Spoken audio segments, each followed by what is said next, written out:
হরে কৃষ্ণ, নমস্কার। আবার নিয়ে চলে আসলাম একটা নতুন ভিডিও আপনাদের সামনে। আশা করছি আপনারা সকলে অনেক ভালো আছেন, আমরাও অনেক ভালো আছি। আচ্ছা, হাগর হাগর এই কথাটা বলে কি সত্যিই চোখে জল আসে? আমি না আগে এই প্রশ্নটা খুব মনে পড়তো, কেন এরকম বলে সবাই? হাগর হাগর বললেই দু চোখ বেয়ে জল আসে। কিন্তু যখন আমি ইস্কনের সঙ্গে যুক্ত হই এবং এই গৌরাঙ্গ মহাপ্রভুকে দেখি, তখন সত্যিই হাগর বলারও বোধহয় দরকার নেই। তার দর্শনেতেই অটোমেটিক খুশিতে চোখে একটু জল আসেই আসে। যে কোনো গৌরনেতাকে দেখলেই না মনটাই বদলে যায়। কেন?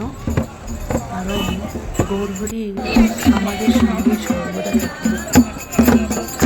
সব থেকে বোধহয় আনন্দের একটাই হতে পারে যেদিন আমরা গৌরহরির সেবা করতে পারি, তাই না?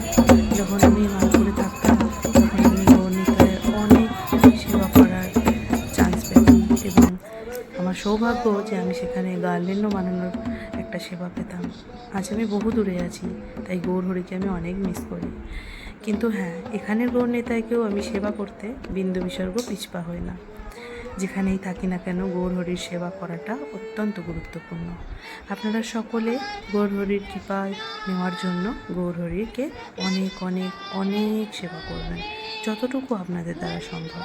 যদি ব্লগটা ভালো লেগে থাকে অবশ্যই একটা কমেন্ট করে যাবেন।